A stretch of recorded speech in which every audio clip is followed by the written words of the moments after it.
mi hijo menor, Daniel, tiene la sonrisa de su padrino. Al principio, era adorable. Luego, se volvió una coincidencia inquietante. Ahora, cada vez que ríe, siento un pánico helado recorrer mi espalda, porque he visto a mi esposo mirándolo fijamente. Y en sus ojos ya no veo amor paternal. Veo una pregunta. Y sé que el día que la haga en voz alta, mi mundo se terminará.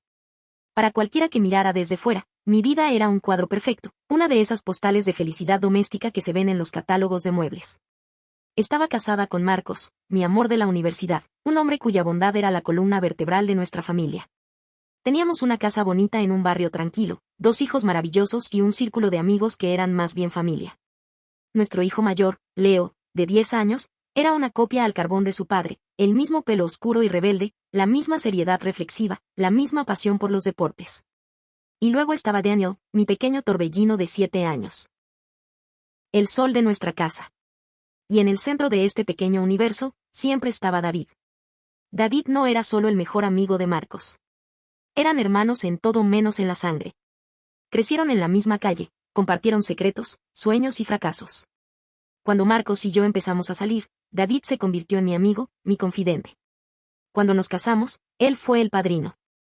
Cuando nacieron nuestros hijos, él fue el padrino de ambos, una presencia constante, fiable y querida en cada cumpleaños, en cada partido de fútbol, en cada cena de domingo.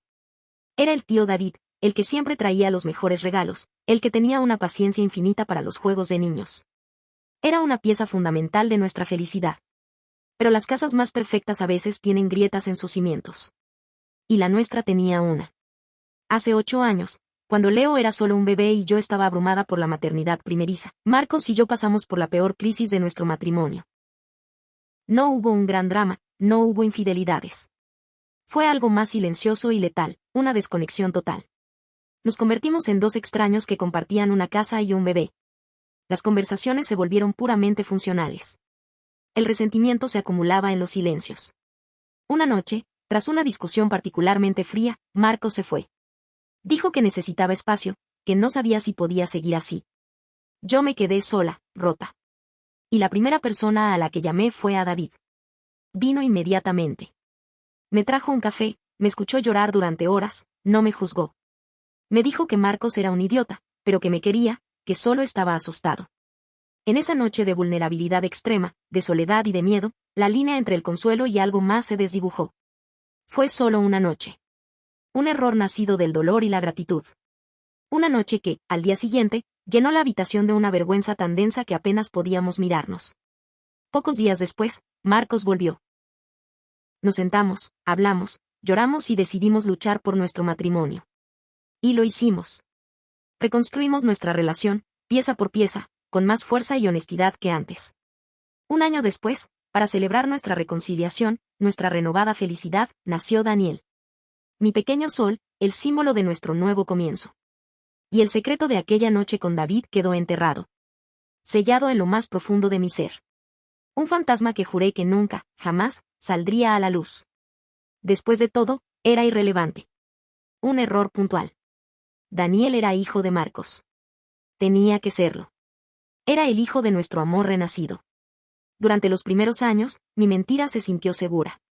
Daniel era un bebé adorable, y aunque la gente decía que no se parecía tanto a Marcos como Leo, nadie le daba importancia.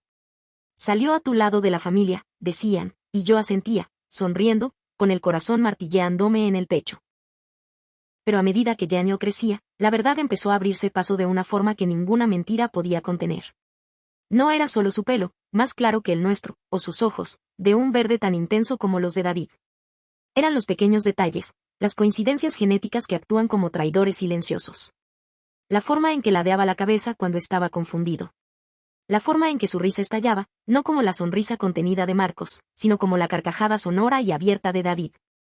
La manía de tamborilear con los dedos cuando estaba impaciente. Era un catálogo andante de los gestos de su padrino. Al principio, los comentarios eran inocentes, incluso cariñosos. Es increíble, este niño adora tanto a su tío David que hasta se ríe como él, decía mi suegra. Y yo forzaba una sonrisa, sintiendo como el ácido de la ansiedad me quemaba el estómago. Los niños son esponjas, imitan todo, respondía, con una ligereza que no sentía. David, por su parte, nunca dijo nada. No sé si sospechaba, si sumaba las fechas y los parecidos. O si, por lealtad a Marcos o por su propio sentido de la culpa, decidió activamente no ver lo que tenía delante. Su relación con Daniel era hermosa. Su relación con Daniel era hermosa. Demasiado hermosa. Había una conexión entre ellos, una comprensión instintiva que iba más allá de la de un padrino y un ahijado. Cuando jugaban juntos, parecían dos versiones de la misma persona en diferentes etapas de la vida. Y yo, la única que conocía la posible y horrible verdad, los observaba con una mezcla de ternura y pánico puro. La paranoia se convirtió en mi compañera constante. Empecé a analizar cada rasgo de mi hijo, buscando desesperadamente algún parecido con Marcos, por mínimo que fuera. ¿La forma de sus manos? No. ¿El tono de su voz? Tampoco. Cada día, la evidencia crecía, y el fantasma de mi secreto se hacía más y más grande, hasta que sentía que no podía respirar. Empecé a evitar las reuniones familiares y sabía que David iba a estar. Inventaba excusas para que Daniel y él no pasaran tanto tiempo juntos. Danny está castigado, tiene muchos deberes. Mentiras pequeñas para tapar la gran mentira. Pero era como intentar contener el océano con las manos. Y entonces, el foco del terror cambió. Dejó de ser mi miedo interno y se convirtió en una amenaza externa. Dejó de ser sobre lo que yo sabía, y pasó a ser sobre lo que mi esposo estaba empezando a sospechar. Marcos. Mi bueno, leal y confiado Marcos. El cambio en él fue tan sutil al principio que casi me convencí de que lo estaba imaginando. Empezó con miradas. Miradas que duraban un segundo de más. Lo descubría en el jardín, con la vista perdida, observando a Daniel y a David lanzar una pelota. Su expresión no era de alegría. Era analítica. Como si estuviera intentando resolver una ecuación muy compleja en su cabeza. Los comentarios inocentes de los demás empezaron a afectarle. Antes, se reía cuando alguien decía que Daniel era un mini David. Ahora, cuando eso pasaba, una sombra cruzaba su rostro. Forzaba una sonrisa, cambiaba de tema rápidamente, pero yo veía la tensión en su mandíbula. El veneno de la duda, una vez plantado, había empezado a germinar. Una noche, encontré a Marcos en el estudio, supuestamente trabajando. Estaba sentado en la oscuridad, con la pantalla del ordenador iluminando su rostro. Sobre la pantalla, no había hojas de cálculo. Había dos fotos, una al lado de la otra. Una era una foto suya de cuando tenía unos 7 años. La otra, una foto reciente de Daniel. Estaba comparándolas. Trazo por trazo. La barbilla, la nariz, los ojos. No dijo nada cuando entré. Simplemente cerró el ordenador de golpe, con un movimiento brusco, y me dijo que tenía dolor de cabeza y se iba a la cama. La atmósfera en nuestra casa cambió. La calidez se evaporó, reemplazada por una tensión tan espesa que se podía sentir en el aire. Las conversaciones se llenaron de espacios en blanco, de preguntas no formuladas. Cada vez que yo elogiaba a Daniel, sentía la mirada de Marco sobre mí, una mirada que ya no era de orgullo, sino de escrutinio. Cada vez que David venía a casa, el silencio de Marco se volvía un grito. Me sentía como una funambulista caminando sobre un alambre cada vez más fino, y el suelo estaba a miles de metros de profundidad. Rezaba cada noche para que el alambre aguantara un día más, para que la duda en la mente de Marco se desvaneciera. Pero sabía que solo era cuestión de tiempo. Sabía que se avecinaba una tormenta que lo destruiría todo. La tormenta no estalló con un rayo, sino con una calma aterradora. Fue un sábado por la mañana. Estábamos en la cocina, planeando las vacaciones de verano. Los niños corrían por el jardín. Parecía una escena de normalidad casi dolorosa. Marcos estaba repasando una lista de cosas que hacer antes del viaje. Pasaportes al día, reservas de hotel, seguro de viaje. Murmuraba para sí mismo. Luego, levantó la vista, pero no me miró a mí. Miró por la ventana, hacia donde jugaba Daniel. Su voz, cuando habló, fue extrañamente monótona, desprovista de toda emoción. Sabes, Laura, estaba pensando, con el viaje y todo, deberíamos poner nuestros papeles médicos en orden. Solo por si acaso. Sería una buena idea que fuéramos todos a hacernos un chequeo completo. Unos análisis de sangre, para tener claros los grupos sanguíneos de todos, las alergias. Ya sabes. Por seguridad. Mi corazón dejó de latir. Se me secó la boca. Cada palabra estaba cuidadosamente elegida. Cada una era razonable. Lógica. Prudente.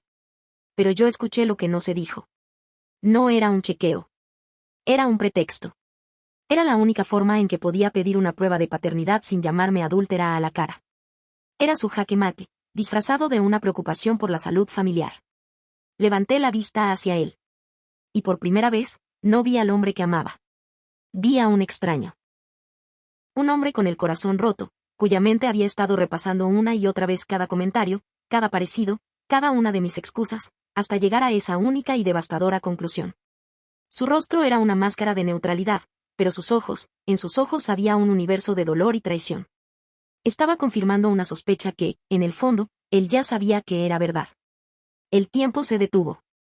El sonido de los niños riendo en el jardín se sentía como si viniera de otro planeta. Podía oír mi propia sangre latiendo en mis oídos. Tenía dos opciones, y ambas eran el fin del mundo. Si me negaba, si buscaba una excusa, si decía que no era necesario, mi negativa sería una confesión instantánea. El alambre se rompería. Si aceptaba, si decía claro, cariño, es una idea excelente, estaría poniendo en marcha la cuenta atrás para la detonación de una bomba nuclear en el centro de nuestra familia. La verdad científica llegaría en un sobrecerrado, un veredicto frío e irrefutable que confirmaría su peor pesadilla, que yo lo había traicionado con su mejor amigo, y que el niño que había criado como suyo, no lo era.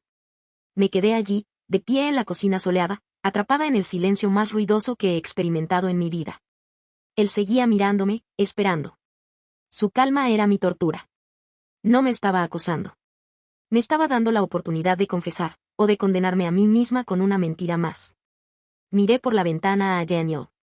Estaba riendo, con la cabeza echada hacia atrás, con la misma risa sonora y abierta que había oído en David 1000 veces. Era tan evidente. Tan dolorosamente obvio. ¿Cómo había podido pensar que un secreto tan grande podía permanecer oculto? Estaba escrito en la cara de mi hijo. Marco seguía esperando. Y en ese momento, me di cuenta de la verdadera naturaleza de su plan. No quería la verdad de un laboratorio. Quería la verdad de mis labios. Quería que yo, la arquitecta de esta mentira, fuera también la que la demoliera. Abrí la boca para responder. Pero no salió ningún sonido. Porque no hay palabras para decir sí, destrocemos nuestra vida. No hay forma fácil de admitir que has roto el corazón de la única persona a la que juraste proteger. Así que me quedé en silencio. Y mi silencio fue la única respuesta que necesitaba. Fue el sonido del fin de nuestro mundo.